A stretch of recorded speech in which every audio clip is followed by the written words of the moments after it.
In June 2011, Levi Belfield, a former bouncer from West London, was in court charged with committing one of Britain's most high-profile murders.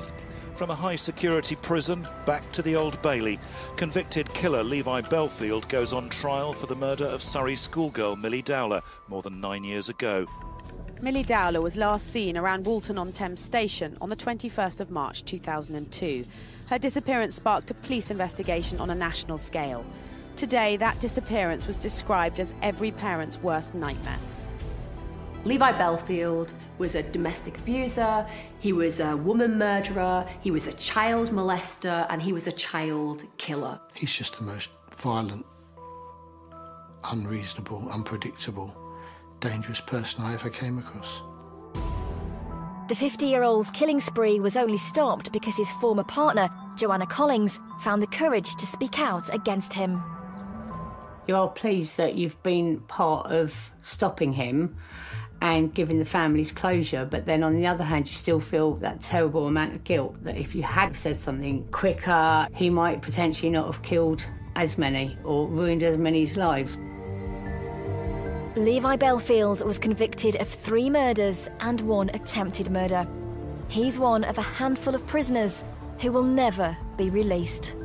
I have absolutely no doubt whatsoever that if he hadn't been caught, apprehended and incarcerated, that he would have continued in his crimes. When people hear about a murder, their automatic response is to have sympathy and empathy for the victim, and actually the families of the victim.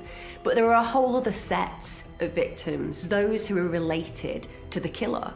For them, just as the victims' families' lives have changed irreparably, so too have theirs. And it's often an area that we forget to explore. He will always be a part of my life, partly because I've got kids with him and partly because of what happened.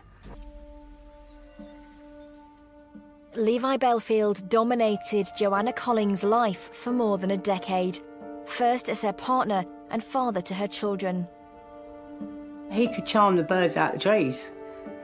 You know, he could really speak well, talk to you about good wines, help anyone out. If you've broken down, he'd go and get in his car and go and help you.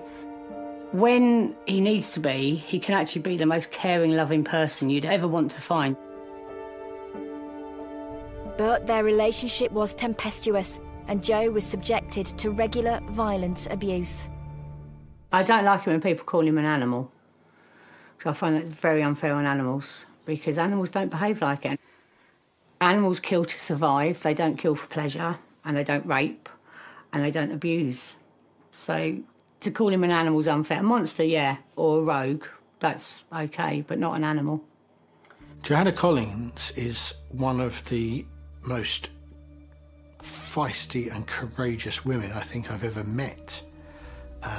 And the fact that somebody with a personality as big as hers could be downtrodden and abused speaks volumes for the real nature of Levi Belfield. I wasn't frightened of him, I was terrified of him. And that's 2 different things. When you knew he was coming, you didn't know what mood he was in, how he was going to be. He'd either be perfect or a psycho. Despite years of abuse, Joanna proved to be instrumental in putting him away for good for one of Britain's most infamous murders. Colin Sutton was the Detective Chief Inspector in the Met Police who first made the link between Millie Dowler and Belfield. Millie Dowler was abducted from Station Avenue in Walton-on-Thames on the 21st of March 2002. She was on her way home from school. She'd gone beyond her normal stop where she got off, one stop on the train, to go to the cafe at Walton Station with her friends from school. And she was last seen near the bus stop on the other side of Station Avenue, just close to an alley that goes through into the flats which are Collingwood Place, where Belfield was living at the time.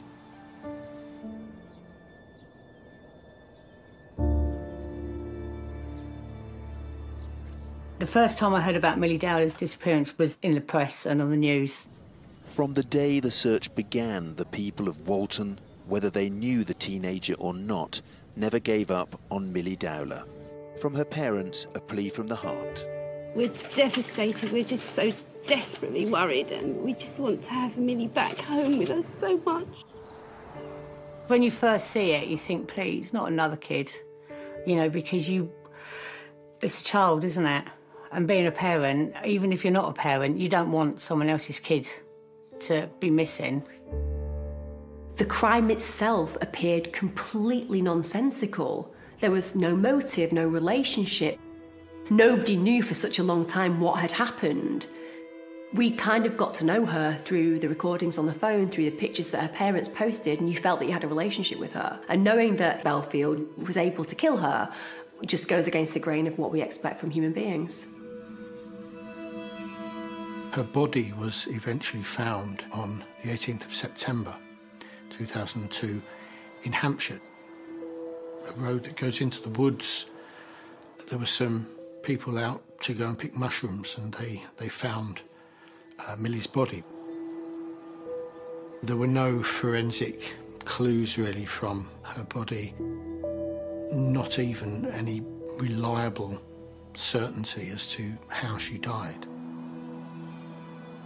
The place where Millie's body had been dumped, where Belfield dumped her, was somewhere where he was used to going with his old girlfriend, Joanna Collins.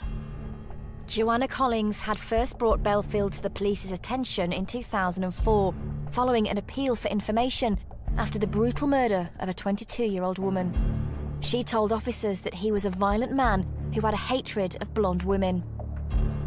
There was a magazine, like a Cosmopolitan Vogue kind of magazine, and he'd stabbed and slashed all the pictures of the blondes. No others, no dark hairs, no blacks, no brunettes, just the blondes.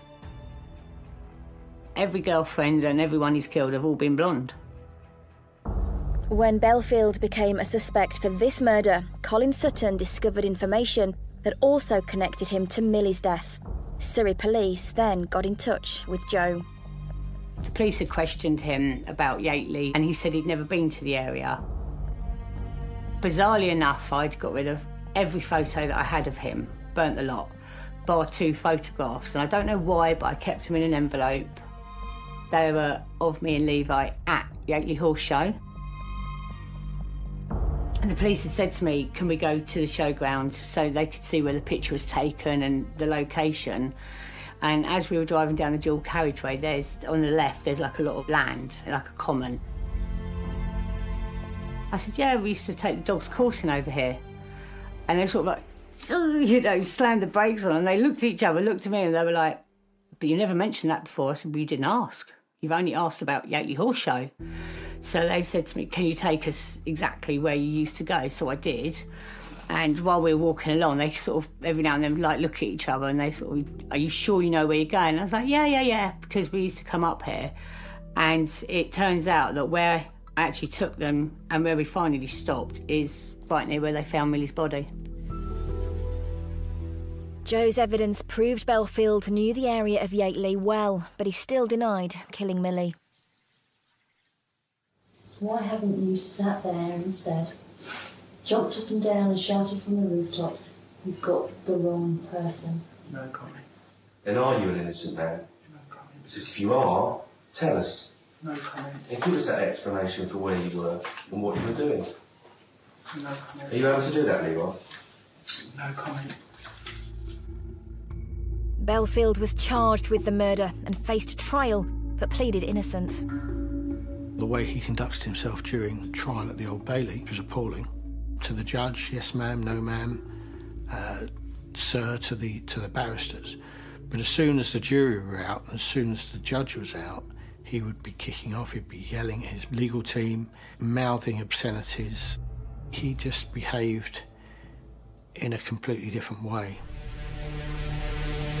Dr. Julian Boone is a forensic psychologist who understands killers like Belfield.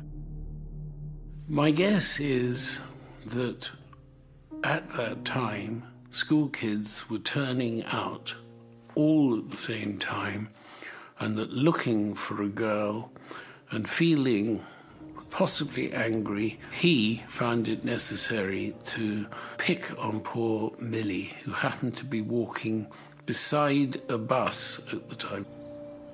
Perfect cover between that and the hedge.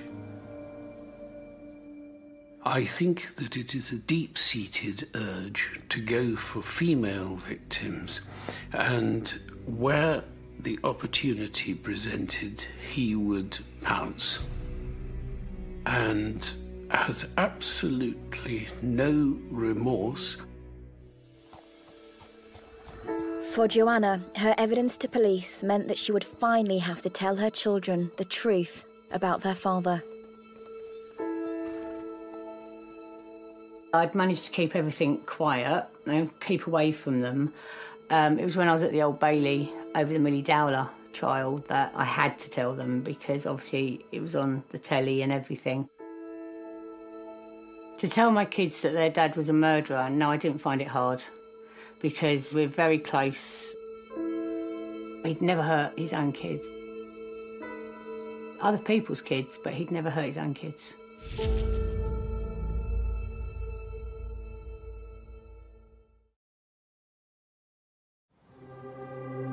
In June 2011, Levi Belfield was on trial for the murder of schoolgirl Millie Dowler.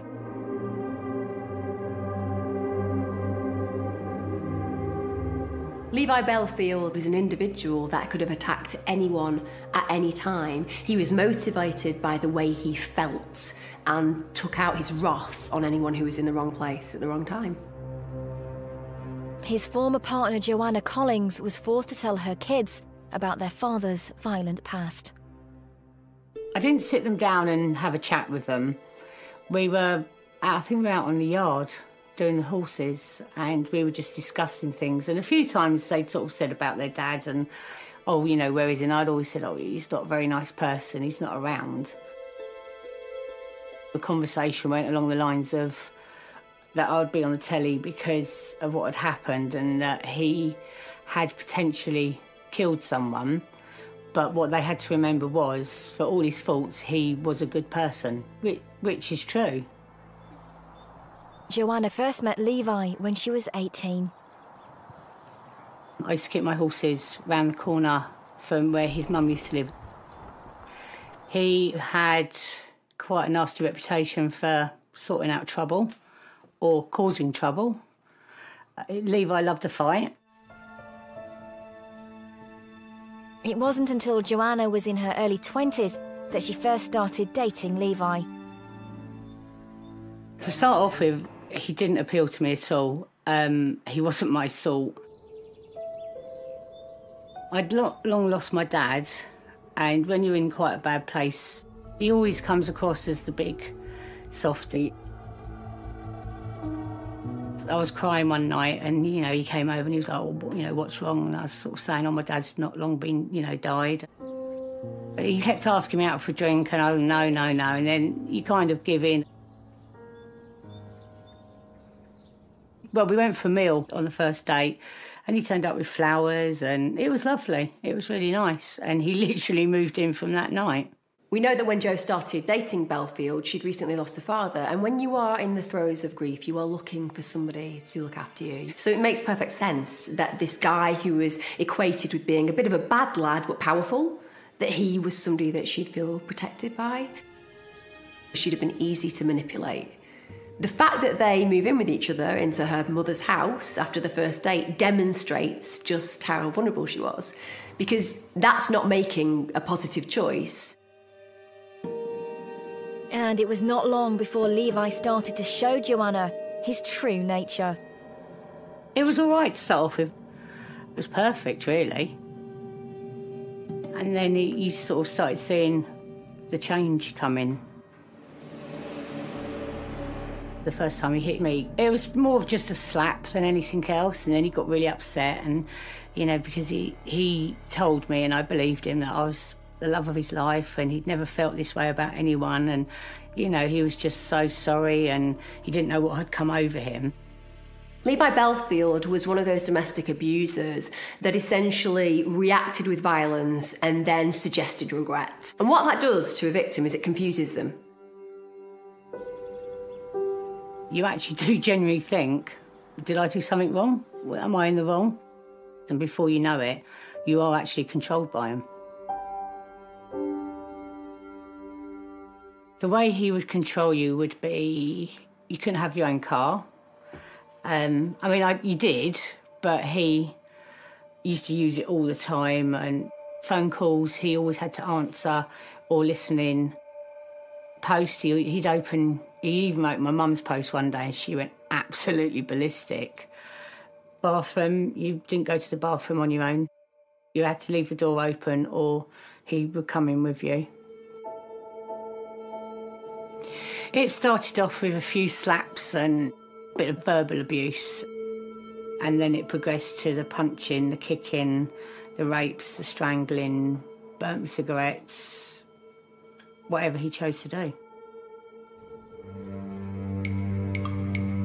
I wanted to leave, well, I wanted him to leave quite a few times, but once he's there, like I said, he controls you and he rules everything and he doesn't leave. There can seem to be no doubt that Belfield looks upon women as things to be controlled. His pattern, according to police reports and according to the victims who lived to tell the tale, was to be totally charming at the outset, seemingly the perfect gentleman, but the rapidity with which it descended into complete control and fear would appear to have been so fast that is totally in connection with the sadistic personality.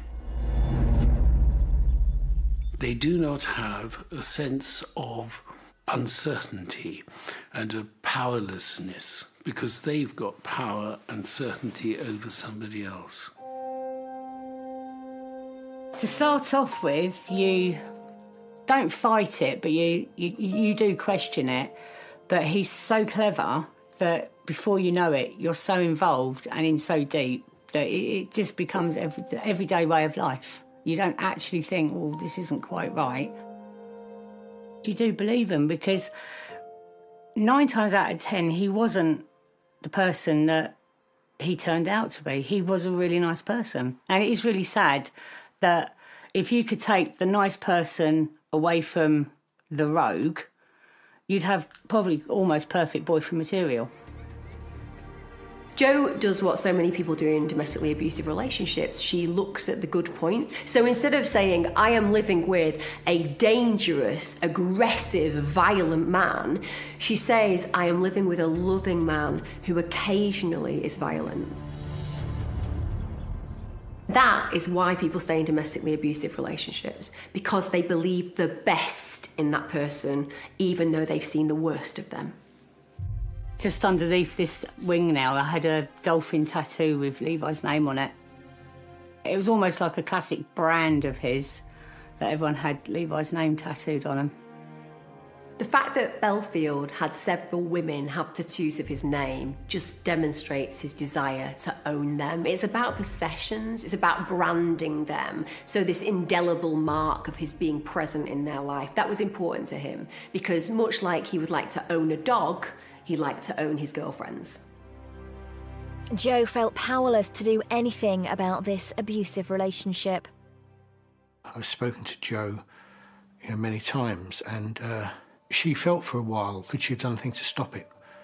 The problem is, when you've got somebody who is a completely controlling, violent, all-powerful, self-centred person like he is, it's very, very difficult to do anything about it. He's just the most violent, unreasonable, unpredictable, dangerous person I ever came across. When Joanna gave birth to their daughter in February 1996, their relationship changed. After I had my daughter, yeah, he was very abusive. That's when it really escalated. Just the beatings and the rapes just became more intense and more frequent. It was everyday life. When you live that day, every day, it's like Groundhog Day. It's just a constant circle. But when it came to his children, Belfield showed his softer side. For what he's done, he's a very good father. You can't fault him with the kids. He would help change nappies, he'd feed. Very proud of the kids. You know, they were always dressed in really nice clothes. You know, as a dad, yeah, he was very good. Joe manages to separate who Belfield is as a human being and a man from who he is as a father. He was a terrible human being, but he was a great dad. Now, it's completely contradictory, but you can understand that she wants to keep something of him positive because her children belong to him as well. But to the outside world, it's not true. He was a horrible man, he was a terrible father, and he was a killer. There is a phenomena in psychopathy. That is compartmentalization. And you can have a situation whereby one of the most brutal, uncaring, lacking in remorse individuals, you can have all that. But when it comes to their own children, oh ho ho, it's oh so different, because that's part of them. They are to be protected and looked after. But they don't give a fig for anybody else. Levi's aggressive behaviour continued towards Joanna, but in 1997, she left him. I think the final straw was when I was pregnant with his son, our son. He came round and he'd wanted to borrow a fan, and I said no. So he kicked off on the doorstep and gave me a really good hiding. I mean, he kicked the shit out of me. Remembering I was pregnant, and it was like a switch had been flicked, and from that day, that night, I stopped being scared from him. Often, when a partner threatens the potential of a child or harms the child that's here, they will remove themselves from the relationship because they see that the violence isn't just simply directed at them. They could be a threat to their child, born or unborn, and often that means that they leave the relationship. That's the breaking point. I wasn't scared of him. He didn't control me anymore. He couldn't dictate what I could and couldn't do, and he didn't like it. But the relationship became really bizarre because when, like a bully that he is, when a bully loses their power, it's a whole different story.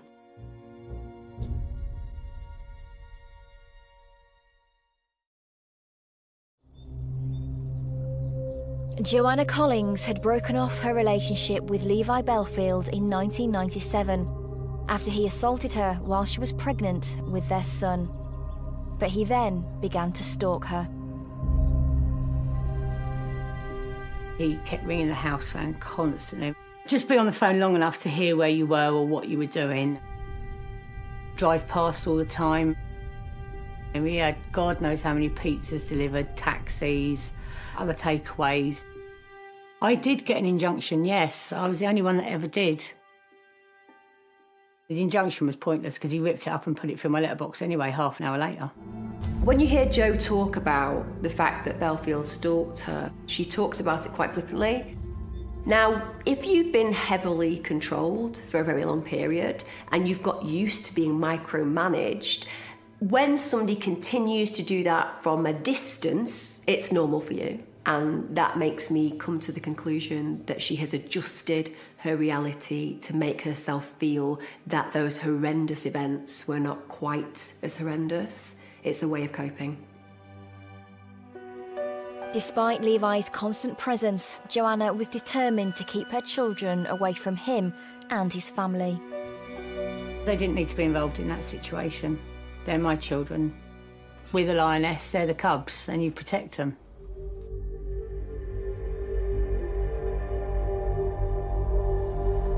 In 2004, facts about the real Levi Belfield started to emerge when he became the prime suspect in a series of violent attacks and murders.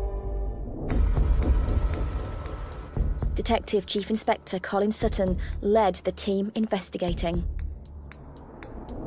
On the 4th of February 2003, Marcia MacDonald went to the cinema in Kingston with her friends. She left at about midnight, and she got a bus to go back to Hampton.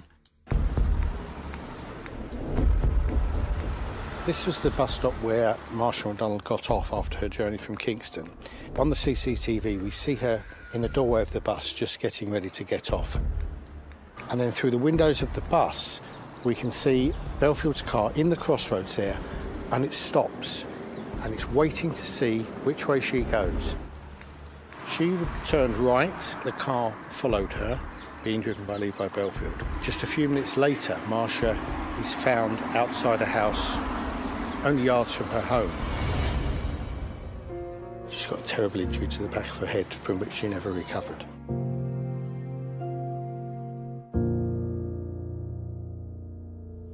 At that time, police had no lead to identify Belfield, and he struck again just over a year later. Kate Sheedy was the head girl at a Catholic girls' school in Twickenham. On the 28th of May 2004, Kate got a bus and she went home to her home in Isleworth. And when she walked from the bus stop after alighting, she saw this vehicle parked up in front of her. She said it was like a people carrier, and she described it as sinister. And so what she did was she crossed the road. And as she did that, she heard the vehicle pull off at speed, and it knocked her down, and the front wheel of the vehicle went over her, and it stopped while she's on the ground between its wheels, and then it reversed, and she had terrible crush injuries to her ribs, to her spleen, to her liver, to her spine. She somehow retrieved her mobile phone and crawled towards it and managed to dial 999. He ran over me. He ran over you again?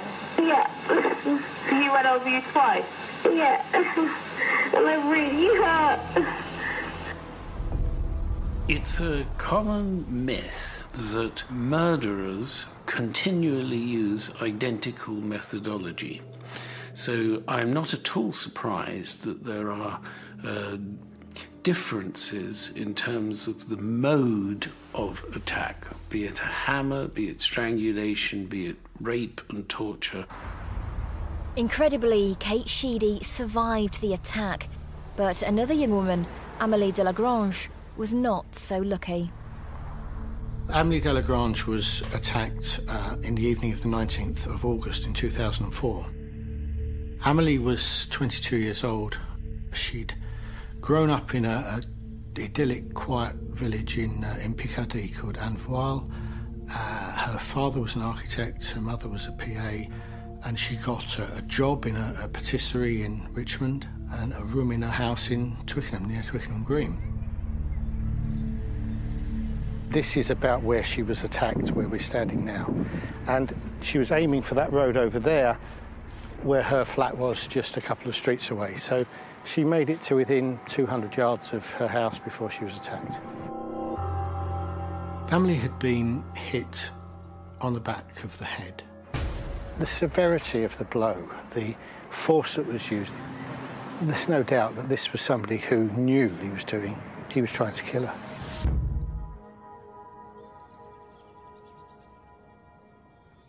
This afternoon, police said they wanted to trace a car seen on the night of Amélie's murder.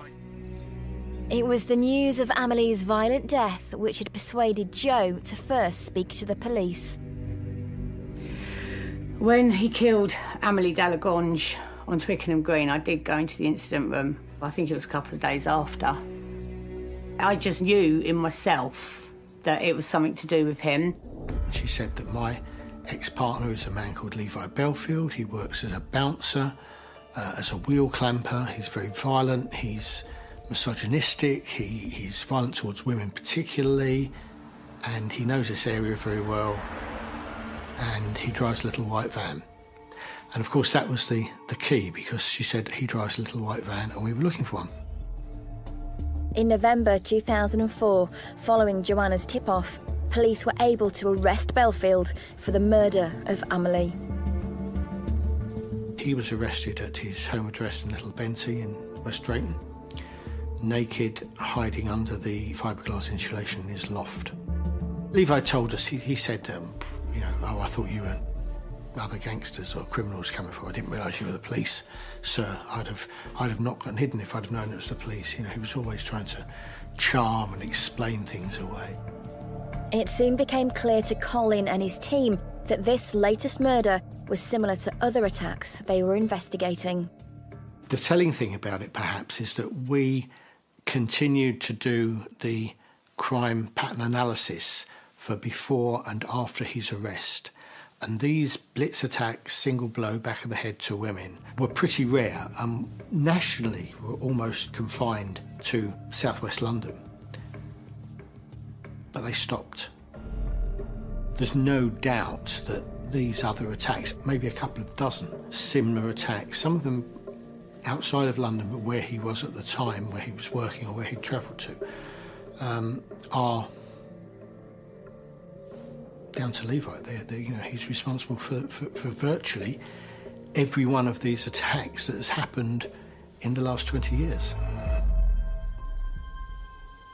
The regularity, the frequency of these crimes shows that the urge, the needs are endemic.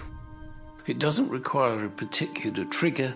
What it requires is an opportunity that he can act swiftly.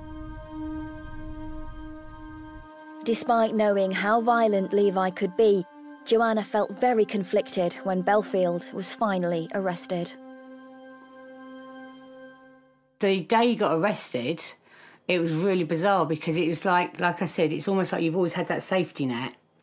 And the day he got arrested, it's like, wow, I'm actually really vulnerable now because he's not going to be about. And it's really weird. He's controlled for so long and ruled your life for so long, but then suddenly he's not there and you feel really vulnerable and like open to anything. Oh, that's my kid's dad. You know, you don't want it to be.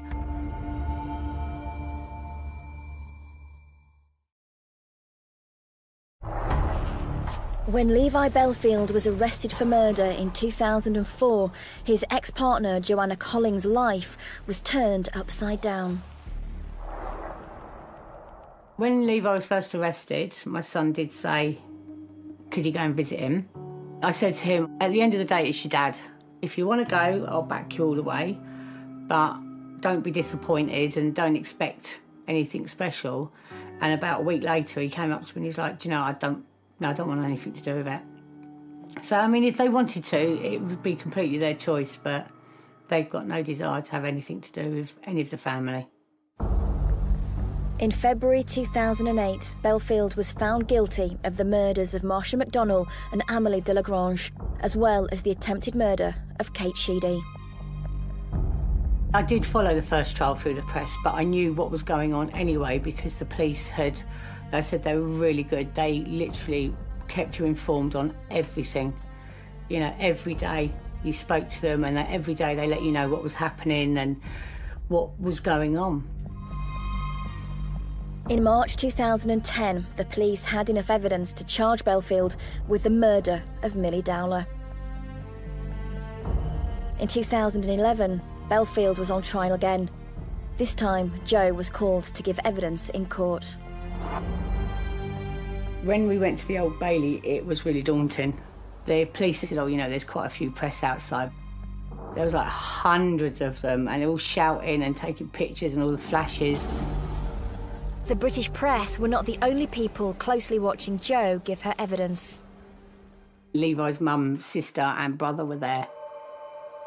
I used to be very close to one of his sisters, and it's a shame because she is a really lovely lady and her girls are really lovely. His mum was just a female version of him. It's really bizarre how close Levi and his mum was. You know, you get that feeling, and it's no matter what he did, he was never ever in the wrong, and he could never do anything wrong in his mum's eyes. Belfield and some of his family still say that we, the police, the criminal justice system, fitted him up, in their words, that you know, that there was something crooked or wrong about the evidence. The evidence stacked up. It all fitted together.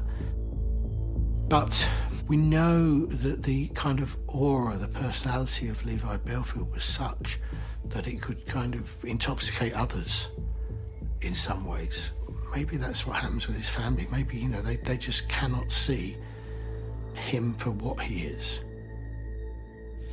It is strange that he was so respectful to his mother, but so totally non-respectful to many other stranger women.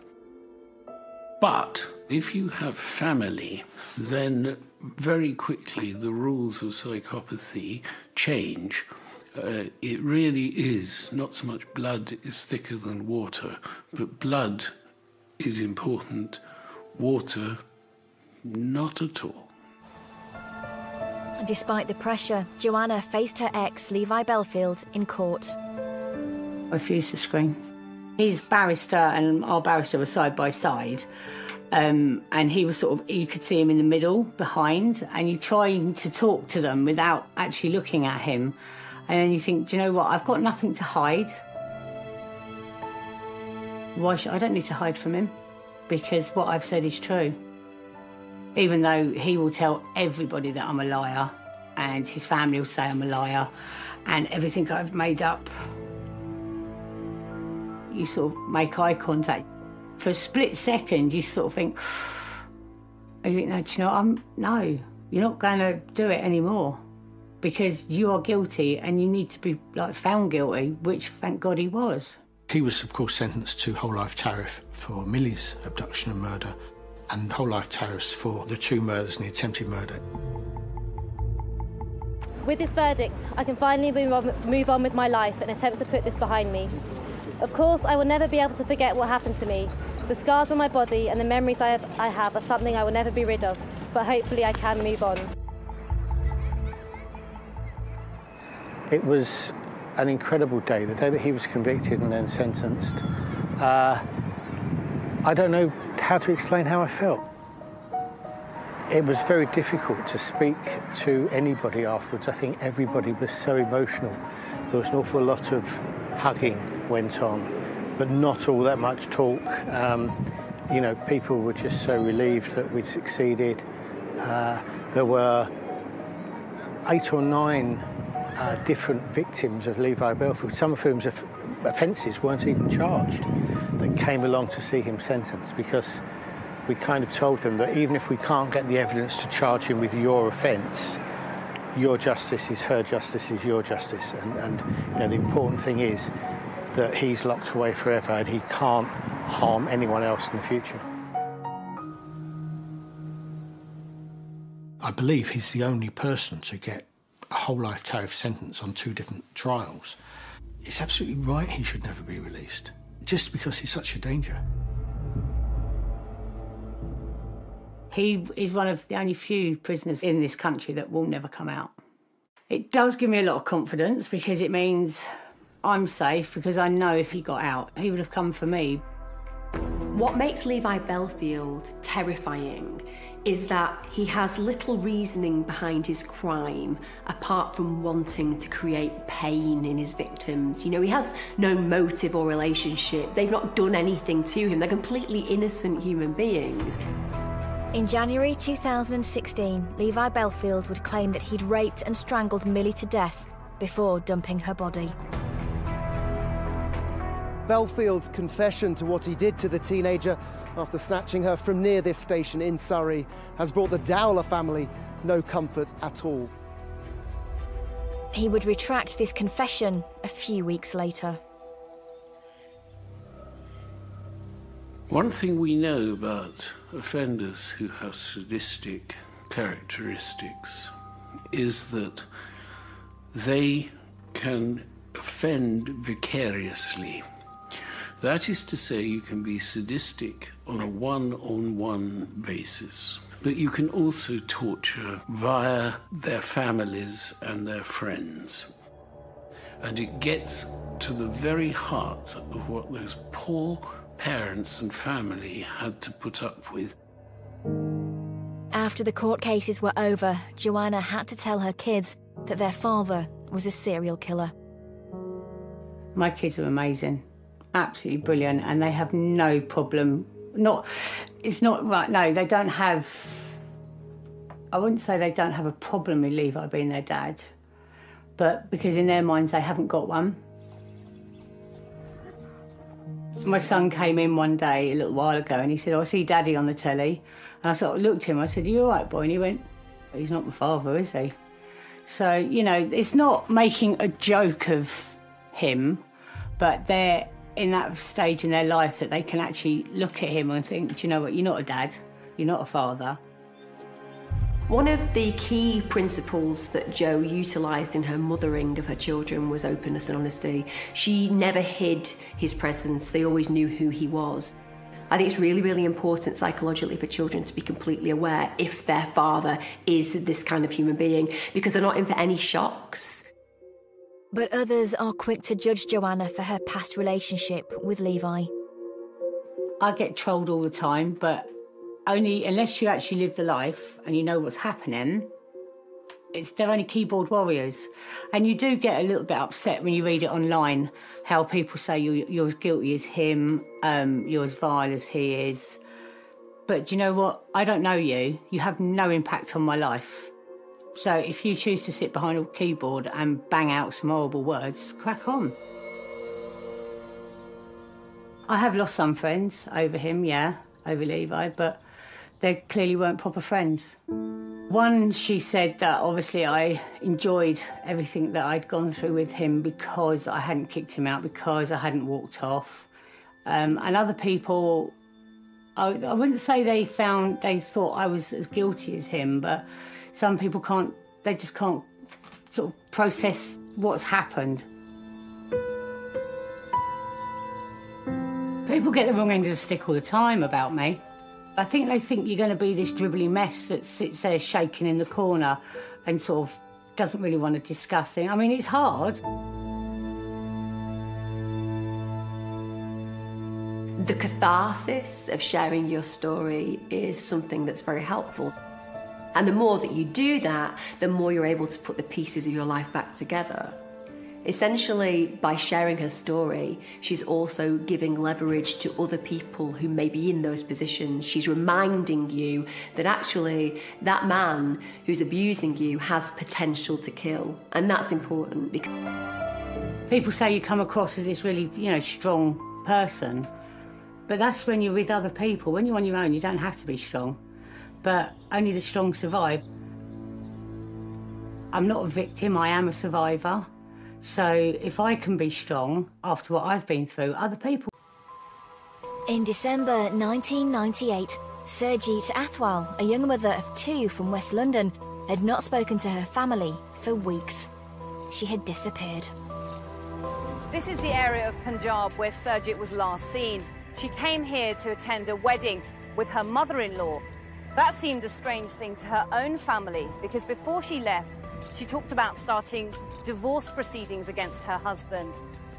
Now her own family fear the worst, that Surjit has become the victim of an honour killing. Killing someone in the name of honour is a badge that's worn by some communities.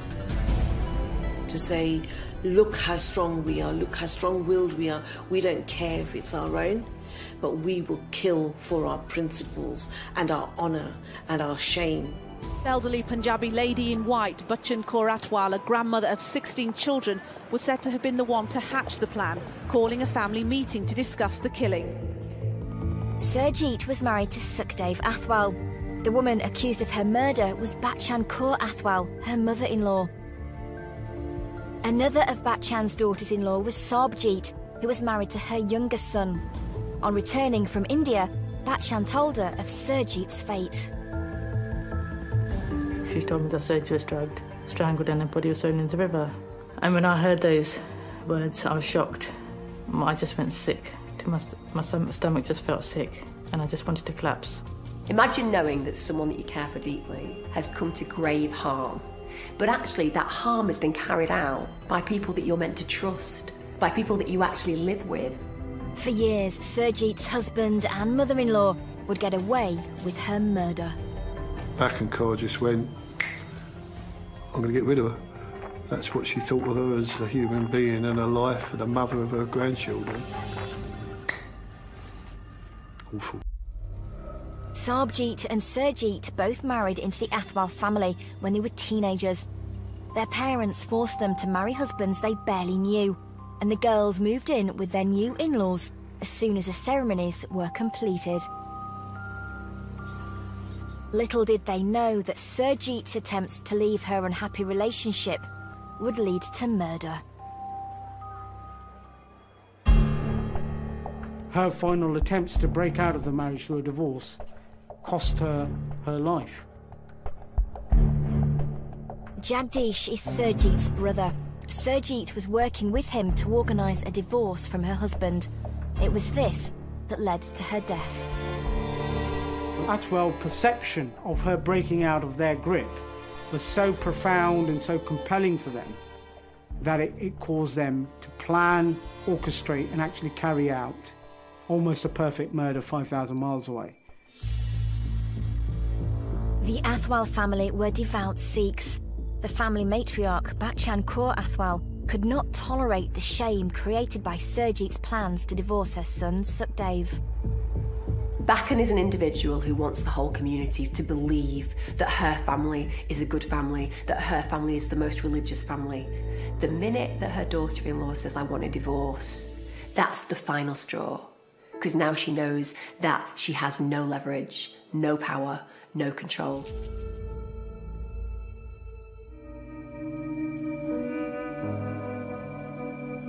Bachchan was determined to protect her family from the shame of divorce.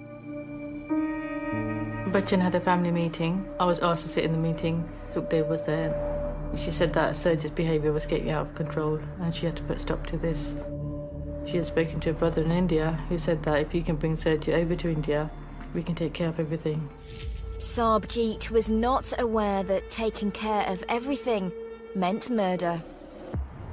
They will do what it takes to uphold that honour of that family. And for Surjit to be killed, she wasn't seen as a victim. She was seen as a thorn on the Athwal side. And they couldn't obviously kill her in this country. It was easier to take her abroad. So Bachchan made plans to dispose of her daughter-in-law Surjit for good. She said that she was going to take her to India and get rid of her.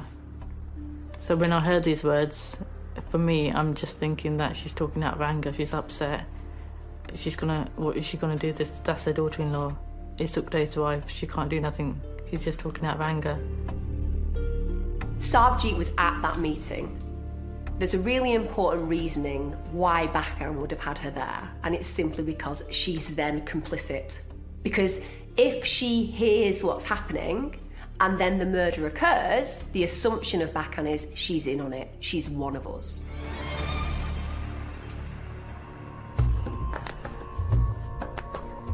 Bachchan's plan began with a trip to India, where she and Surjit would attend a family wedding in Punjab together. Leading up to her trip to India, we didn't hardly speak to each other because mother-in-law kept us apart. I was due to meet her the weekend before, so we worked out the exact detail of her divorce. And when I phoned her, she told me, no, don't come this weekend. I'm getting ready to go to Punjab. I was absolutely staggered, and I said to her, I remember, why are you going with the enemy number one in your life? I remember using those words. Why are you going? I can't understand. Her chaotic words were, no, you don't understand. I just need to do this one thing, and when we get back, everything will be good and we'll get on with the divorce. Clearly, she was pushed and pressured into something. Mother-in-law actually said to her that, just come to India with me, there's a family wedding out there, show yourself, be the daughter-in-law you can be. You do me this one last thing, show your face, play the jolly, happy daughter-in-law, present this image of good and happiness, and then when you get back, I'll give you your divorce. It was all clearly a trap. It was all clearly a pre-prepared trap. So the rest of the family all around her, the husband, the brother-in-law, the sister-in-law, the sisters, the mother-in-law herself, all know, you, Surjit, you'll be dead in a few weeks. Unbeknown to Surjit, she was about to board a flight on the 4th of December.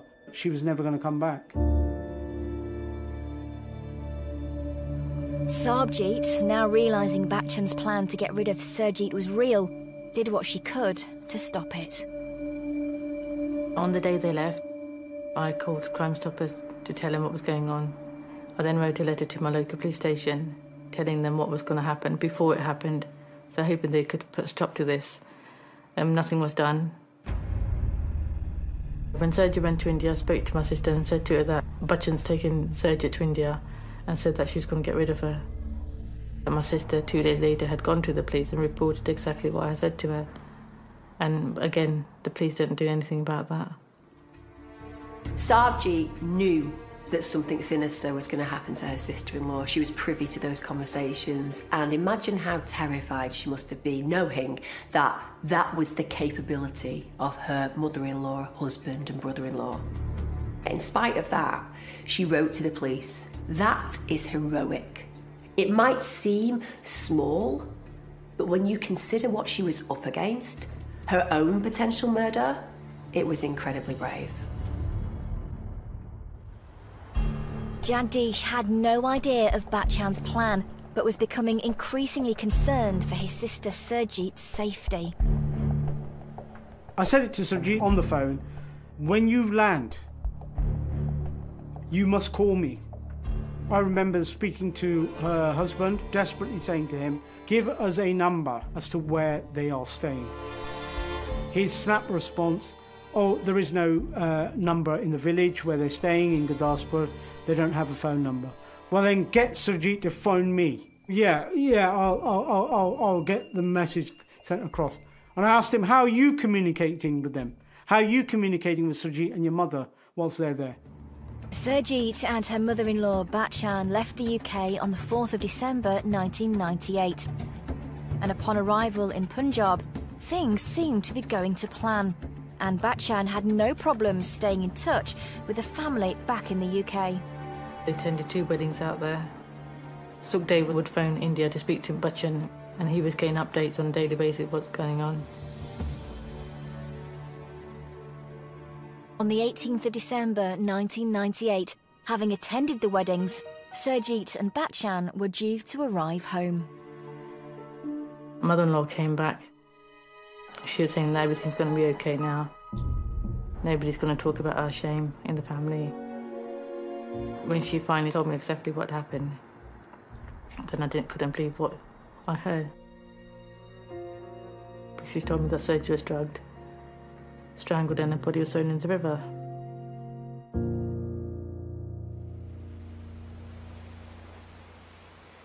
When I heard those words, I was shocked.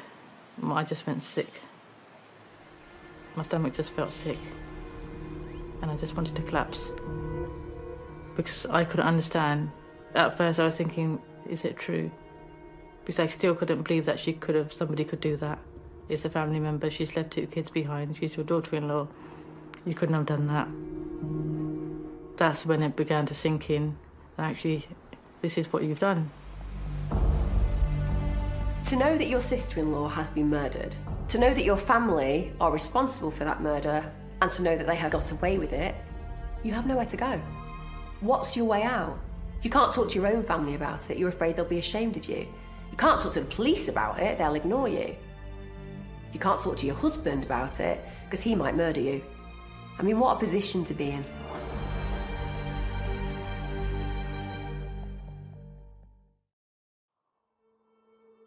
In December 1998, Surjit Athwal, a young mother of 2, had been brutally killed at the orders of her husband and mother-in-law while on a family holiday to India. But what caused this religious, upstanding family to take such drastic action? Surjit and her brother Jagdish were raised in Coventry. My parents had 5 children, 5 of us, and Surjit was the 3rd one in the middle. We were a typically fun, positive Punjabi family, born, bred and growing up in an English environment. Surjit's parents were quite liberal, but still had wanted to keep up traditions with their children. Dad, despite all his caring and loving for us all, did have a certain approach to life. He was ever keen to get us all married as soon as possible.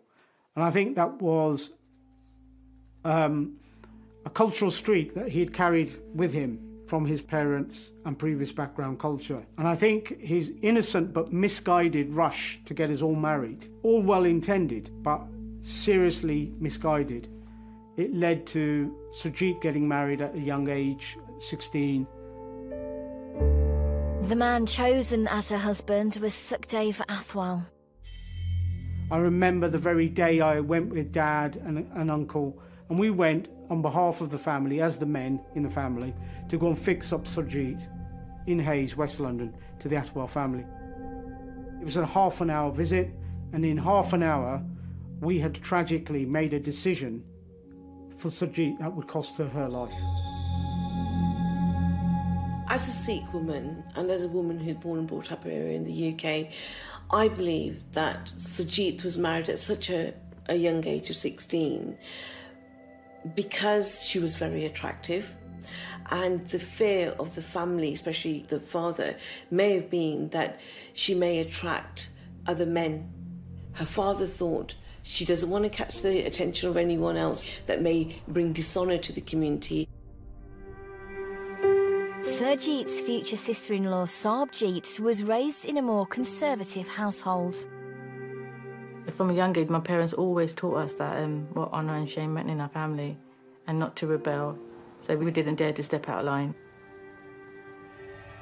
I was 18 when my parents sat me down and said that maybe it's time for you to get married. The man chosen for Sarbjit was the Athwal's youngest son. This Athwal family, my grandparents knew them because they were both from Singapore before they came to the UK. For both women, the first time they met the Athwals was at a formal meeting to agree their marriages. The mother-in-law saw me, and my father-in-law seemed a really, really nice person. But there was something strong inside me was telling me that something's not right. If I carried on saying no, I had to think about the shame I would bring to my parents as well as the community members. So I really didn't have a choice, and I said yes. I think it's really difficult for people who are westernised to understand the power of being part of a particular community. The idea of rejecting a said partner feels impossible, because if you're rejecting that person, you're essentially rejecting your family's choices, and that's disrespectful and disobedient. 16-year-old Surjit also had little choice in getting married. On the 6th of June 1988, she became the newest member of the Athwal family. Her wedding ceremony took place in this very Gurdwara. And most of these Punjabi weddings back then in the 80s are largely not very full of love and excitement and romanticism. It was, however, an emotional day for Surjit. I do remember early in the day at home, Surjit was crying. She was expressing anxiety, nerves, but she was told by everyone, this is your day and you get on with it. When does arranged marriage become a forced marriage? It becomes at any given time when someone says, actually, I found out something very concerning about this individual and I don't want to marry him.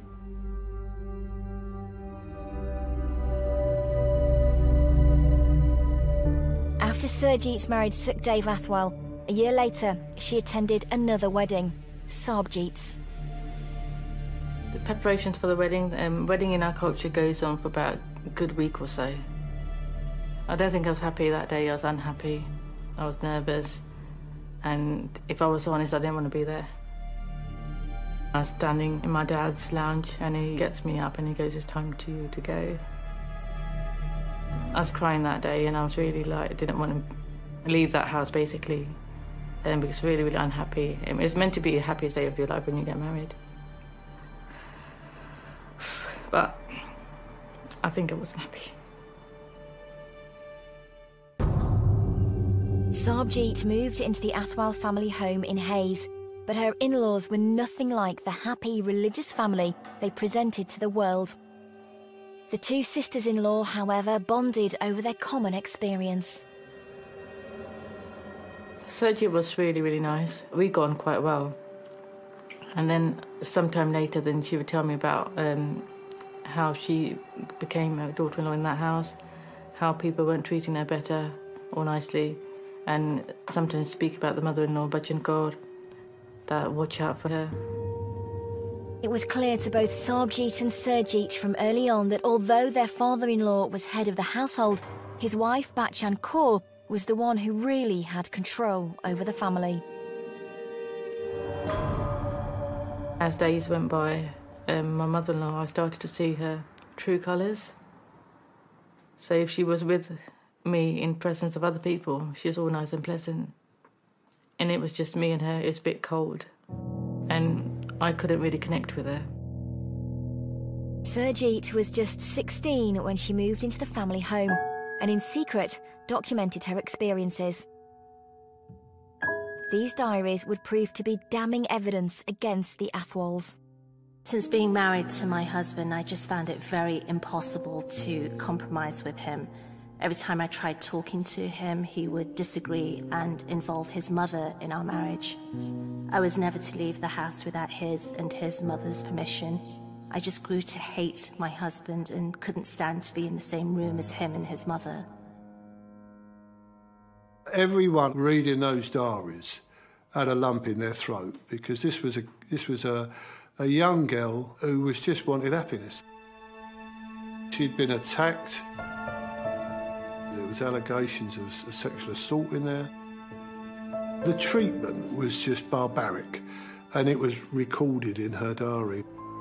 Surjeet's role, as with many other daughter-in-laws, was to stay quiet, do the household chores, earn money, and do as she was told, and not have an opinion. Surjeet was always seen as an outsider, simply because she wasn't an Athwal by blood.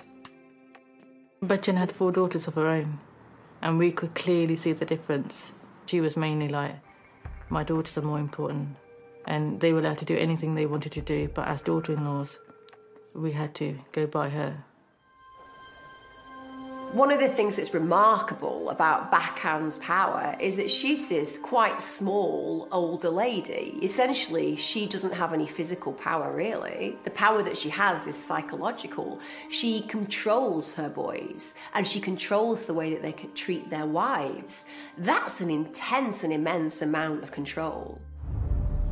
In 1990, 6 months after Sarbjeet moved into the family home, Bachan's husband, Gyan Singh, passed away. This changed the family dynamic significantly. In our culture, the head of the family would have been my brother-in-law, Sukhdev. Being the eldest son in the family, he would have taken that role, but my mother-in-law announced that she was going to be the head of the family. She became more strict, and I realised that things had to be her way, for me and Sergey. The impacts of Bachan losing her husband may well have meant that she felt that there was a potential that she would lose some power, that people wouldn't necessarily listen to her.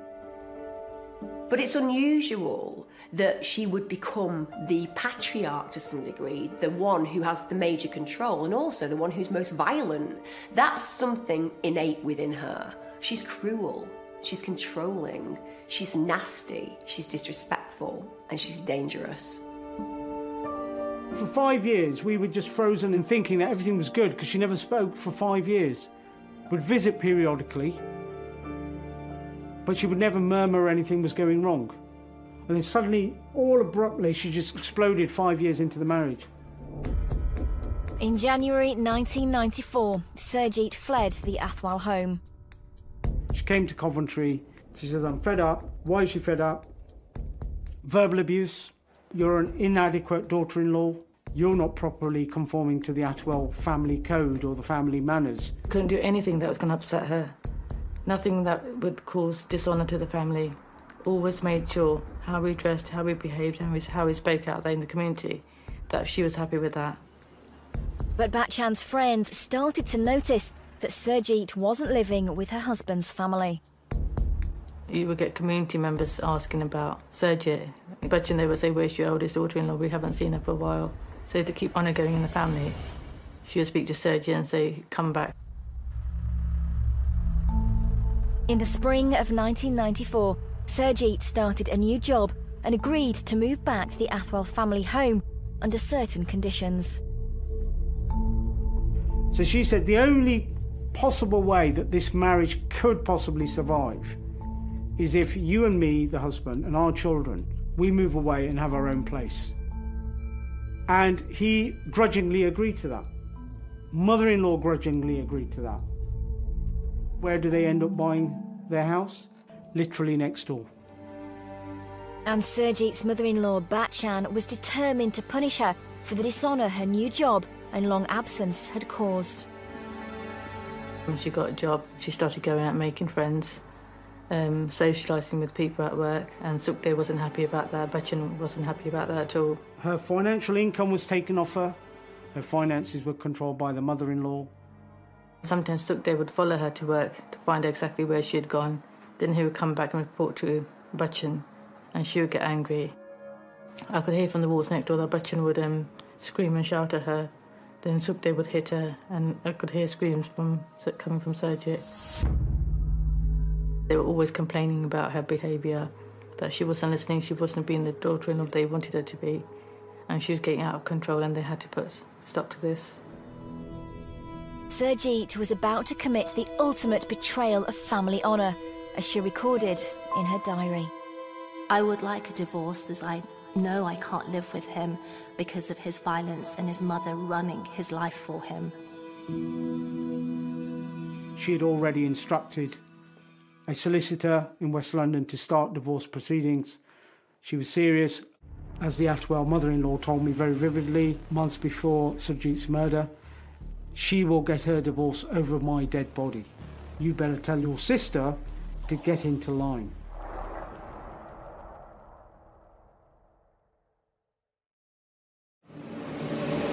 In December 1998, Batchan Athwal had admitted to her daughter-in-law Sarabjit that she and her son Sukhdev had organised the murder of his wife in India.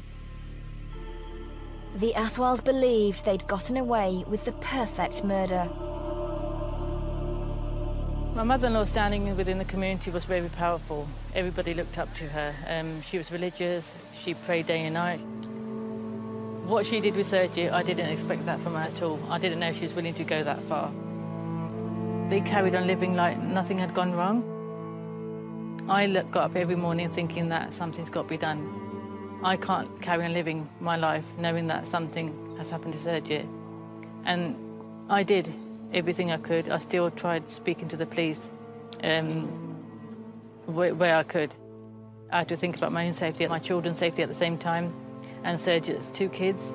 Surjit's children were suddenly left without a mother in the same house as those responsible for her death. The son was really, really young. He was 8 months when Surjit went to India. But the daughter was about 8, 9, and they fed us so many stories saying that your mum's not actually going to come back. We've spoken to her, she's gone, she's left you, she doesn't love you. And from that day onwards, she actually believed and grew up thinking that my mum's not going to come back. There's something wrong with me. She's left me. Imagine that being told to a young kid. They brushstroked Surjit Athwal from history. There was nothing in the house. Her kids would have not known anything about their mum. One day she was there, one day she weren't. I think her children suffered greatly because of that. Not everyone in the family, however, was going to accept the Athwal story of Surjit's disappearance. To all historical cases, there's somebody there saying, I ain't having it. And that was Mr. Singh, Jagdish Singh Dhillon. When Surjit did not arrive back to the UK with her mother-in-law sitting next to her on that British Airways flight on the 18th of December 1998, In our minds, my whole world went topsy-turvy. Where is my sister? Why isn't she on that flight? What has happened to her? We were not going to let our sister, our daughter, just die and disappear into this unknown death and be forgotten about. We contacted the local police station in Coventry, who were unresponsive, turned me away at the front desk that this is not a matter for the British police. Overseas death doesn't concern us. Metropolitan Police did not come back to us, and yet we were all desperate. Somebody's dead. All the signs are they've been murdered by a family who's now sitting in the UK, all comfortable and cosy, that they've carried out this murder, and there seems to be no sense of police urgency on this. I said, get them all, interview them rigorously, somebody's going to speak up. We were hoping that Sarabjit, the other sister-in-law, would spill the beans. Finally, in 2000, the police arrested the Athwals. Bachchan Kaur was arrested, Sukhdev was arrested, I was arrested. They put me in a cell for 10 hours. They interviewed us one by one. When they interviewed me, I told them, gave them information, said that I had rang Crime Stoppers the day before she left. I wrote a letter to the police before she left, telling them this is what's been said at the meeting by my mother-in-law, by Bachchan Kaur, and this is what's going to happen. They couldn't find the letter. They kept saying that, no, you haven't. You're just trying to get out of the situation. You're just trying to cover your back. My husband kept saying, she's not feeling too well. She keeps making these things up. She's been in hospital. She's been to see the doctor. Then I had police officers sitting in front of me. These are senior police officers sitting in front of me and saying to me that we think you have mental health issues. We think you're making it up. You're not feeling right. You need to see a doctor. You need help. That's when I realised that they weren't prepared to listen to me. And I was on my own.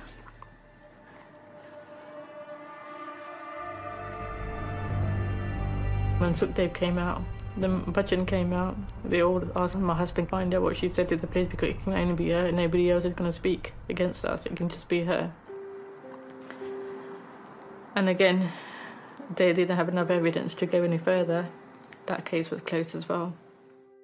Bachchan was so manipulative, so clever, and also so able to see how things could play out that she managed to convince the police officers that her daughter-in-law was unstable and that what she said had little meaning because of her mental health conditions. The police listened to Bachchan. Imagine knowing that you were telling the truth, knowing that you tried to speak to the police about that, and then actually being questioned by the police, telling them what had happened, and being told you were a liar. There is nowhere to go. You cannot ever get heard. That's terrifying. I think people forget that I did speak up before it happened. There's loads of people out there who actually think you didn't save Sergey, you could have saved her, you had every chance to save her, but I couldn't. There's a lot of fear there, thinking that if I spoke to anybody, they're going to do the same thing to me. The fear was still there, thinking if they find out, what will happen to me? And then Sergey would never get justice, the kids would never get justice. So there's a lot of pressure all the time. Sarabjit is not the murderer, by no means is she. And I don't want my words to be misconstrued like that. She is a victim as well, absolutely she is. But one powerful lesson that comes out of these kind of concealed, internalised, in-house murders, honour murders, is the need for us all to have that little portion of bravery to speak out. Because if we didn't speak out, murders would go on all around us and we'd just sit on them. And that's the tragedy. So I commend Sarabjit for finally speaking out. But yes, I'm hurt that it took her 5-6 agonising years to do that, when in fact the case could have been snapped up literally within weeks had she spoken out at the beginning. It would be years before Jagdish and his family would be able to convince the police that Surjit had been murdered. Sukhdev, Bachchan are constantly talking about Jagdish. Why he's campaigning. He should know that his sister's just gone off with somebody. He needs to stop what he's doing. He's given us a bad name. All that was going on in the household. But for me, I was actually pleased that somebody was out there doing all this, because I couldn't do it all on my own. I needed somebody out there. So that for me it was really, really good, and I wanted to give him as much support as I could. But again, there's no communication between us. I wasn't able to speak to him. He couldn't speak to me. I spotted Sarabjit in the Southall Gurdwara. I went up to the car, she was driving, knocked on the window. She didn't bring it down, she just stared ahead, she stared away from me. I said to her, Sarabjit, I know you know what they've done to Sarabjit. I hope you will be brave enough to speak out. That's all I said to her. I knew that she knew. There was no way she didn't know. She just stared away from me. And for 5 years she remained in that silence, in that excruciating, agonising silence. He said to me, he goes, I know you're in a difficult position because you lived in the same family, but when the time is right, make sure you speak up. And that's exactly what I did.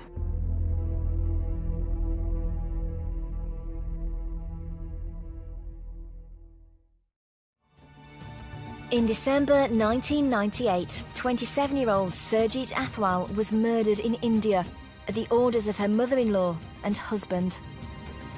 In 2004, her brother Jagdish had started to give up hope of ever getting justice for his sister.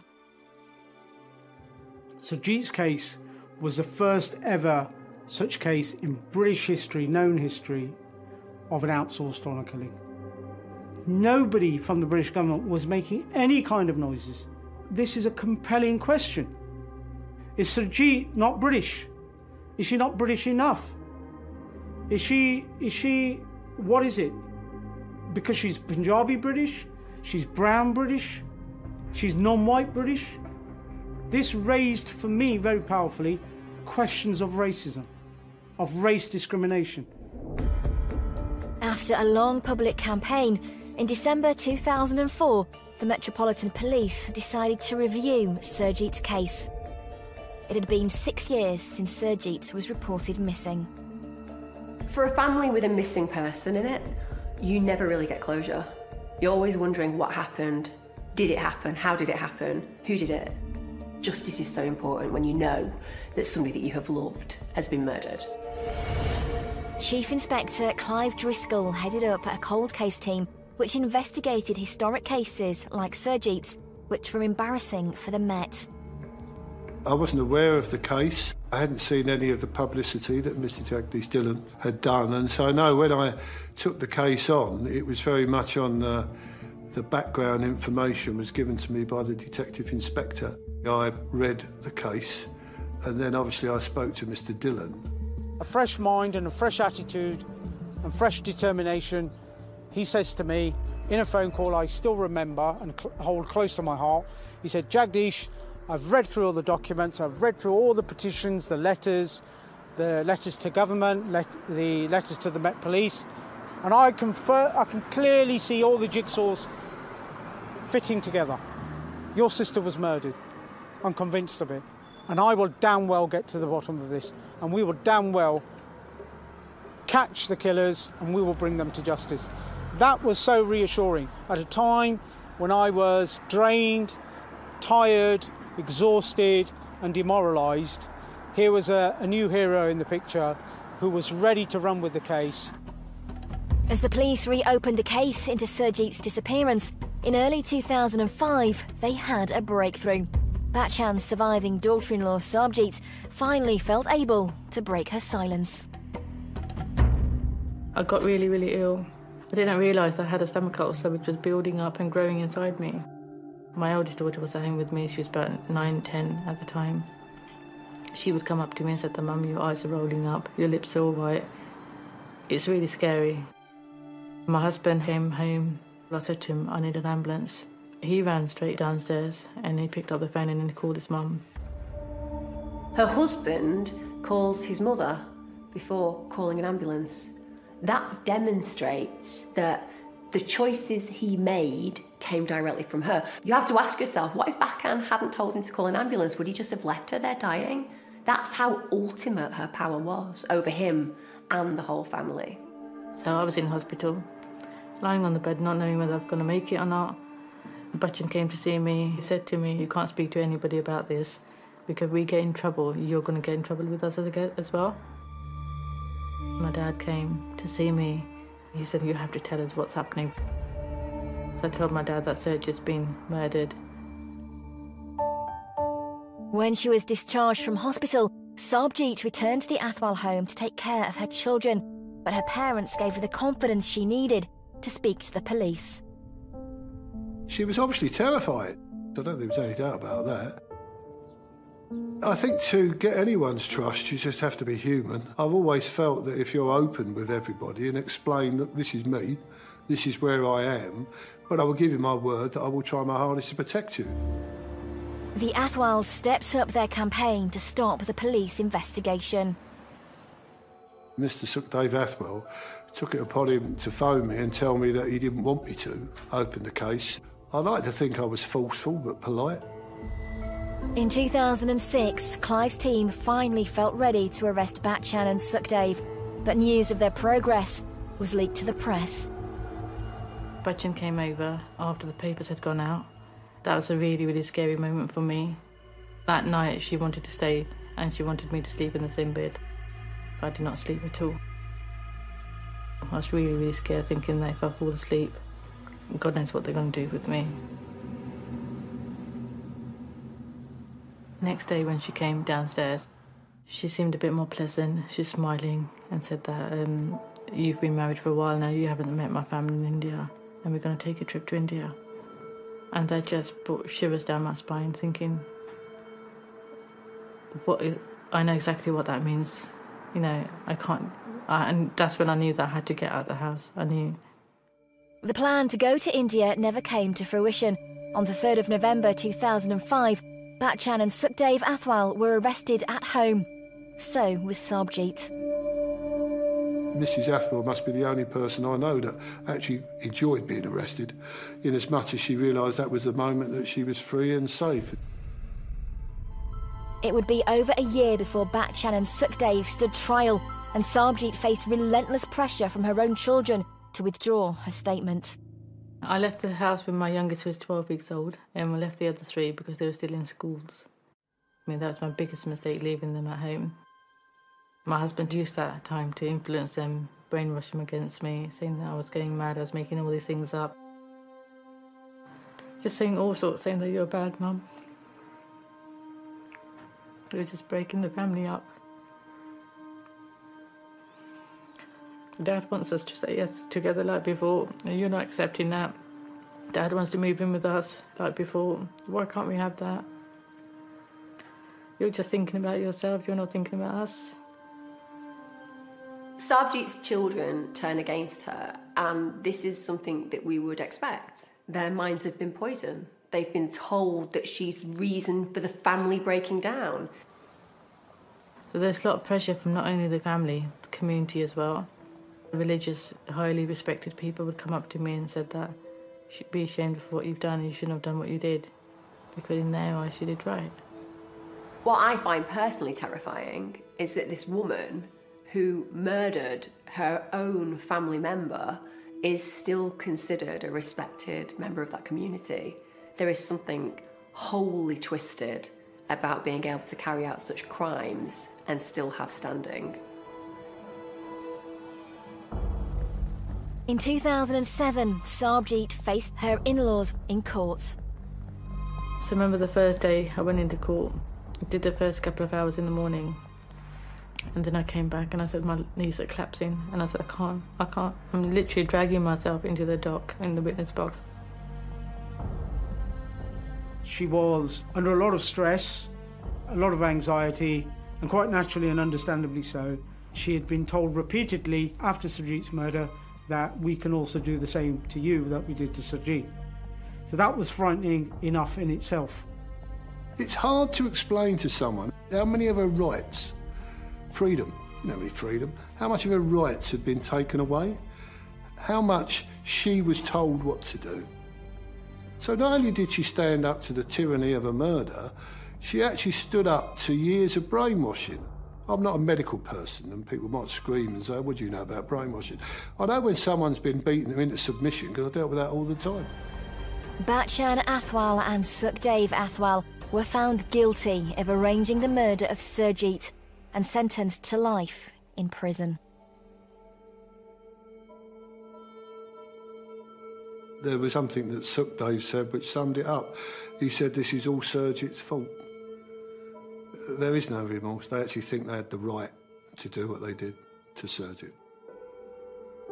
Sarbjeet set up a charity, True Honour, in Surjit's memory, and works with Clive to train police officers on how to support vulnerable witnesses.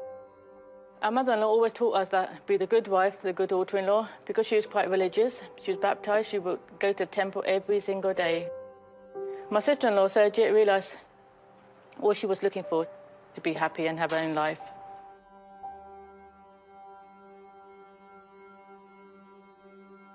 Jagdish is a committed campaigner against honour-based violence. Those words of guilty emerged from the mouth of the jury. That was such a powerful, heaven-like sound. I was so overwhelmed. I didn't shout, I didn't get up. I just absorbed it inside me in such a profound way. Such sweet, powerful, sublime words, guilty, because they could have got away.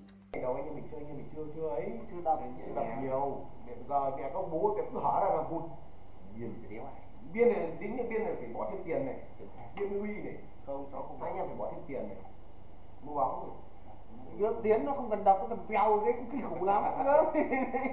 Tiến nó cần vèo Phật. Tiến nó toàn đánh ngang vậy. Đấy. Nó toàn đánh ngang. Dúi rồi. Qua được thì qua, không qua được thì dúi. Qua được thì cứ rời nữa.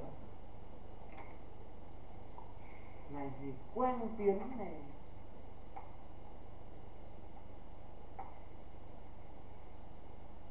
Ui dẻo quá thế. Luôn.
được luôn em.